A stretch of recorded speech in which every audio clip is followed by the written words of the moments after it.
What's up everyone, it's Bruce Waha. Hope y'all are having a good day. Today's episode of Wingman Wednesday, we're going to be talking about being on a special duty at TPMRC-E as a 4AO. Now there are a variety of special duties that a 4AO can volunteer for. I'm just going to be sharing my experience of the patient movement process at TPMRC-E. But before we get started, be sure to like and subscribe the video if you like what we're doing here at Wild at Heart.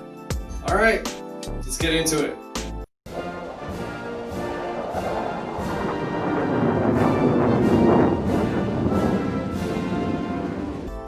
So perhaps you're looking at volunteering at TPMRC-E, or you're at a different unit and you're wondering how that ties into your mission.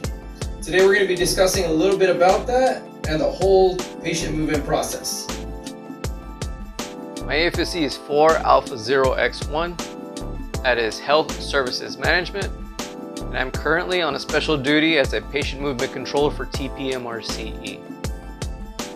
I just completed 8 years time in service, and I am a staff sergeant. I am part of a geographically separated unit, or a GSU. The unit that I'm attached to here at Ramstein is TPMRC-E. That stands for Transcom Patient Movement Requirement Center East. I know it's a lot of acronyms. We're actually tri-service, which means that we have Navy, Army, and Air Force personnel. Our home unit is Scott Air Force Base back in the States, and that's Transcom. Now TPMRC-E has 3 areas of responsibility. That means that we cover all patient movement for EUCOM, AFRICOM, and CENTCOM. So if a military member or DoD civilian becomes ill or injured in any of those areas, we actually are responsible for their patient movement, which covers about 80% of the global patient movement. Now TPMRC-E, which is located in Ramstein, Germany, coordinates with TPMRC-A. Now upon arrival of the patient at the port of entry, TPMRC-A will take over and coordinate any further transition that patient needs to its destination facility. Now in conjunction, TPMRC-W, which is located in Hawaii, does the same thing for patients moving throughout PACAF. Now all 3 units work cohesively, as well as with other military branches and countries, to move patients. Now this would include not only military personnel, but retired expats, DoD contractors, as well as civilian personnel. Now these individuals can be located on ships, as well as in foreign nations. Essentially, this allows us to move any qualified patient from any point in the globe to a designated and qualified medical center of excellence. So, as a PMC, my primary job is to review all patient movement requests. So I ensure that all of the admin information in there is correct and is validated. Now TPMRC-E works with multiple organizations to coordinate the aircraft that is used, the team that is deployed, and the areas or hospitals that these patients are going to be picked up at and delivered to. Now a couple of teams that TPMRC-E actually works in conjunction with constantly are ERPS teams and PAD teams, either at the originating facility or the destination facility. We communicate with them to be sure that we have the most accurate snapshot of this patient that we can.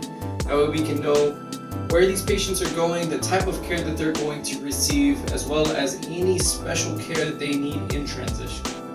Now originating teams have direct contact with the patient, so they can give us the most accurate snapshot of this patient at the starting point. We in turn take this information and relay it to the receiving team if it's a direct team. And if anything changes in the air, they let us know and we coordinate that with the receiving team. So if a patient changes classifications in the air, the receiving team has the new classification and can meet all the requirements that patient needs. Now the PAD teams work in conjunction with the LNO, because the LNO is responsible for coordinating any additional care that the patient's going to need and accommodations that the patient will require, as well as any NMA that comes with the patient or family members. Now my current unit, we're on what is known as a Panama schedule, which is 24-hour operations, roughly a 12 to 13-hour shift. Now, the great thing is you only work about 15 days out of the month, which means that you work 2 days, you're off 3. Then you work 3 days and you're off 2. Now Now, the best way that I can describe the work tempo is to compare it to a UCC or an MCC on a 24/7 basis. It's a demanding environment, but you learn a great deal from your counterparts, being Army and Navy personnel, as well as the capabilities that we have as the U.S. military. Now, some of the prerequisites that a 4A will need if they're trying to volunteer at a TPMRC is that they have to be multidimensional in many aspects of the 4A career field. Essentially, AE, flight medicine, communications, and readiness skills are sought after in all applicants that are looking to volunteer. Now, these people will also need to be able to operate independently on a 24-hour schedule. So that means that a 4AO will have to act as a one-stop shop to address and resolve any challenges that any part of the team experiences administratively, technically, or systematically. Now, being part of this high-tempo team means that all parties and all team members are very well-rounded in their career field. That means that they'll be able to adapt and address any challenges that they encounter during a patient movement process. Now, the more skills that you have underneath your belt make you a more well-rounded candidate.